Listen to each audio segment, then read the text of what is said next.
প্রতিদিন নিত্য নতুন কম্পিউটার টিপস এন্ড ট্রিক্স পেতে আমাদের এই ডিজিটাল মার্কেটিং ওয়ার্ল্ড ইউটিউব চ্যানেলটিকে সাবস্ক্রাইব করে নোটিফিকেশন বাটনটি অন করে নিন। এবার আমি আশাদুল বরাবর মতো আজকে হাজির হয়ে গেলাম মাইক্রোসফট ওয়ার্ড টিউটোরিয়াল নিয়ে। আজকে আছে আমি হোম মেনু প্যারাগ্রাফ টুলবারে। আজকে আমি প্যারাগ্রাফ টুলবারে কাজগুলো দেখাবো। প্যারাগ্রাফ টুলবার প্রথমে আসি, যে এদিকে তিনটা গোলযুক্ত, তারপরে একটা টান দেখতে পাচ্ছেন যে এখানে একটা এডুকে আছে, এটাতে ক্লিক করেন দেখতে পাবেন বুলেট লাইব্রেরি। লেখার সামনে বিভিন্ন আইকন দেওয়া। মানে আমি প্রথমে যদি শুধু এটাতে সিলেক্ট করে দিই তাহলে এই যে একটা বৃত্ত আসছে। তারপরে যদি আমি সিম্পল আমার নামটা লিখলাম দেখতে পাচ্ছেন গোল বৃত্ত আসছে। সিস্টেম বাড়িনি যে একটা বৃত্ত আসছে। আমি এখানে এন্টার দেওয়ার সাথে সাথে আরেকটা বৃত্ত আসবে। তারপর আমি একটা এ দিলাম, আবার এন্টার দিই, আরেকটা বৃত্ত আসবে, বি দিলাম, তবে এন্টার দেওয়ার সাথে সাথে একটা বৃত্ত আসবে। ধরেন আমার চারটার বিষয়ের প্রয়োজন নেই, তাহলে আমি এখানে আবার একটা ক্লিক করবো, তাহলে এটা কেটে যাবে। তারপরে এখানে এরো চিহ্নতে আমি ক্লিক করি, তো এখান থেকে আরো অনেক অপশন আছে। আমি যদি কোনো না দিতে যাই এখান থেকে অফ করে দিতে পারবো। তো আমি এটা আমার পছন্দ, এটা দিতে চাই, তাহলে এখানে সিলেক্ট করবো। সিলেক্ট করে যেমন আমি এখানে ডি দিচ্ছি, দিলাম।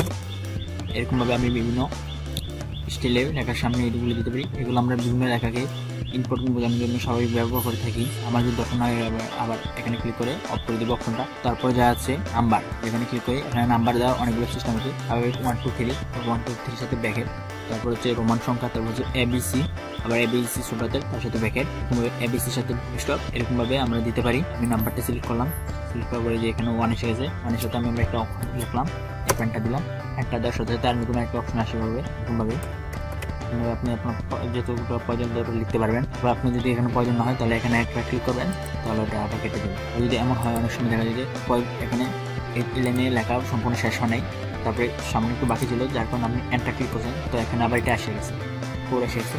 আপনি একটু ব্যাক স্পেস দিয়ে কেটে নেবেন, কেটে নিয়ে তারপর লাইনটা যা লেখা দেখে নেবেন, আবার এন্টার দিবেন, তারপর এখান থেকে আবার সিলেক্ট করে দেবেন, হয়ে যাবে। তো এখানে একদম সহজ, মিডিল কেটে দিচ্ছি। তারপর আছে এখানে মাল্টি লেভেল লিস্ট, এখানে কি করে মিডিল সিলেক্ট করে যেমন দেখা যায় এ 1 মানে এ দিলাম, তারপর 2 দিলাম, যে এখানে এবিসি কোনটা আসছে।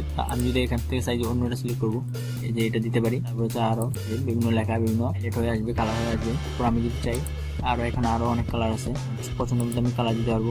লেখা আছে আমার চ্যাপ্টার, বিভিন্ন লেখা সংখ্যা এখানে পাবেন। আপনি এই যে হেডলাইন কিংবা আপনি লেখা সহ দিতে পারবেন। এই যে এখানে চিহ্ন দেখছেন, দিলে অটো কারেক্ট, একটু বড় হয়ে গেছে, তাহলে অটো কারেক্ট হয়ে যাবে। এটা স্বাভাবিক দরকার হয় না, তোটা দরকারই প্রথম দুইটারই হয়। এখান থেকেও বিভিন্ন অপশন আছে, সিলেক্ট করে দিতে পারবেন। আমার এখানে প্যারাগ্রাফের প্রথম লাইনে যেটা সিলেক্ট করা আছে এটা হচ্ছে অ্যালাইনে আছে লেফটে দেওয়া, অর্থাৎ আমি লেখা শুরু করলে এটাই এই দিক থেকে লেফট সাইডেতে লেখা শুরু হবে। আমি লেখা দেখাচ্ছি, এটা লেফট সাইডে লেখাটা আসলে, তো আমি যদি এখানে বরাবর ক্লিক করি তাহলে এটা মাঝ বরাবর এসে যাবে। তারপর লাইনটা যদি আমার একটু ছোট হয়, যেমন শুধু আমি নিচে লাইনে আশাদুল লিখি, এই লাইনটা উপরে অনেক বড় হয়েছে আর এই লাইনটা ছোট। তারপর লাইনে যদি আমি আমার সম্পূর্ণ নামটা লিখি, তাহলে দেখেন এই লাইনটা একটু ছোট হয়েছে, নিচে লাইনটা বড় হয়ে গেছে। লাইন এখানে মিডলে দেওয়া নেই, মিডল দেওয়ার কারণে আমার এই লেখাটা এরকম হচ্ছে যে মাঝখান থেকে লেখাটা শুরু হচ্ছে, দুই সাইডে সমান করে রাখ। আর এটা শর্টকাট সিস্টেম হচ্ছে কন্ট্রোল ই, এবং এটা শর্টকাট সিস্টেম হচ্ছে কন্ট্রোল এল। লেফট সেন্টার ইয়ে এবং কি এখানে হচ্ছে কন্ট্রোল আর, যা রাইট সাইডে দিয়ে শুরু হবে। লাইন রাইটে দিয়ে আপনাদের দেখাই, লেখাটা আমি দিন করে বড় করছি, বেশ বড় করে দিলাম, এটা রাইট সাইডের দিকে আসছে। আর এখানে আছে মাছ বরাবর, যদি সবগুলো লেখা সিলেক্ট করি, ক্লিক করলাম, তারপরে বরাবর দিয়ে দিলাম, তাহলে সবগুলা প্রথম মাথা একদম সমান থাকবে এবং কি শেষ মাথা চেষ্টা করবে সমান রাখার জন্য। যদি এটা একটা প্যারাগ্রাফ হতো তাহলে আপনাদের সহজে বোঝাতে পারতাম, আর আপনাদের জন্য একটা প্যারাগ্রাফ দিয়ে বোঝানোর চেষ্টা করবো আগামীতে। তারপর এই যে দেখতে পাচ্ছেন লাইন অ্যান্ড প্যারাগ্রাফ স্পেসিং, তো কতটুকু দূরত্ব হবে এখানে কি করি, এই যে দেখেন যত বেশি দেখুন তত বেশি হবে দূরত্বটা।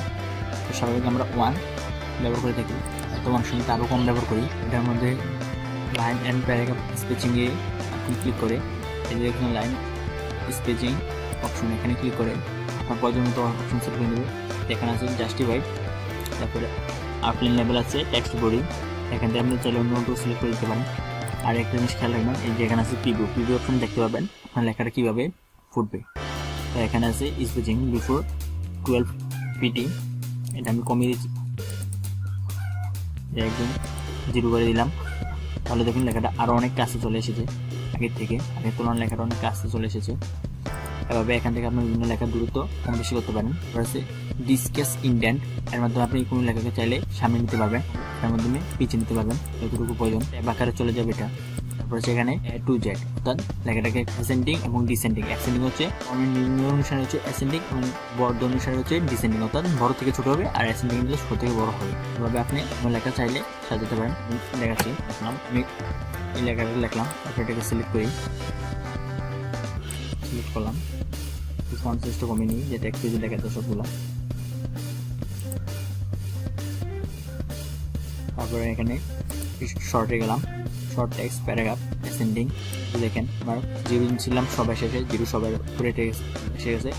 এভাবে আপনি যে কোনো লেখাকে এখান থেকে অ্যাসেন্ডিং করে নিন, করে ছোটো বড়ো কর্ম অনুসারে সাজিয়ে নিতে পারেন। তারপর এদিকে দেখতে পাচ্ছেন এটা হচ্ছে একটা কালার, এটাকে আপনি বিভিন্ন থিম কালার দিতে পারেন, যে এটা আমরা স্বাভাবিক ব্যবহার করা লাগে না। যদি কোনো নিচে করেন তাহলে এখানে আপনার নো কালারে থাকবে। তারপর হচ্ছে বর্ডারে বিভিন্ন স্টাইলে আপনি বর্ডার দিতে পারবেন। এখানে যে দেখতে পাচ্ছেন বটম বর্ডার, টপ বর্ডার, এইগুলো টপ বর্ডারটা স্বাভাবিক।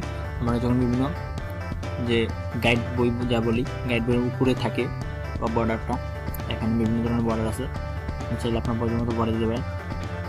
এই যে দেখতে পাচ্ছেন এই বর্ডারটা, অনেকে আছে এরকম এই বর্ডারটা পায় না, তার কারণে অনেকে ভাবে অনেক কিছু সে কিছু লেখা আছে, লেখার মধ্যে আমরা দেখি এরকমভাবে বর্ডার দেওয়া কাজ করে থাকে, ভাবি যে এটা আসলে অনেক কঠিন একটা কাজ, কিন্তু একদম শর্ট কাজ।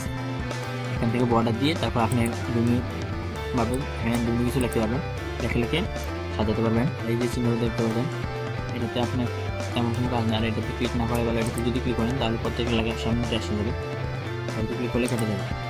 এটাতে ক্লিক করে যদি আপনি কিছু টাইপ করতে চান তাহলে সহজে টাইপ করতে পারবেন, কিন্তু লেখাটা আপনার থেকে যাবে। এই লেখাটাকে আপনি কখনো কাটতে পারতেন না, ডিলিট কি দিয়েও কাটতে পারতেন না, আপনার স্পেস দিয়েও কাটতে পারবেন না। এখানে ক্লিক করলে এটা একমাত্র কাটা যায়, এটাতে কখনো ক্লিক করার প্রয়োজন নেই।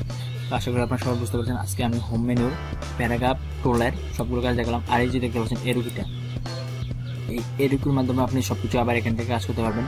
এই যে অ্যালাইনমেন্ট, আমার অ্যালাইনমেন্ট জাস্টিফাইড দেওয়া আছে, তারপরে আউটলাইন লেভেল দেওয়া হচ্ছে, বডি টেক্সট, তারপর হচ্ছে আমার ইন্ডেন্টেশন অথবা লাইন স্পেসটাও আমার মোটামুটি কম, রাইটে কমানো আছে, লেফটে একটু বেশি আছে, তাও আমি এখান থেকে চাইলে কমে দিতে পারি। তারপর হচ্ছে স্পেচিং, তো লাইন স্পেচিং তো 0 করে দিলাম একটা লাইনে। এখান থেকে যে পিভিউ দেখেন, পিভিউটা দেখে নিতে পারবেন, তারপর ওকেতে ক্লিক করবেন, হয়ে যাবে। আশা করি আপনার সবাই বুঝতে পারছেন। আজকে পর্যন্ত, যদি ভালো লাগে তাহলে অবশ্যই চ্যানেলটা সাবস্ক্রাইব করেন, আর ভালো না লাগলে কী কারণে ভালো লাগে না আনলাইক দিয়ে কমেন্ট করে জানাবেন।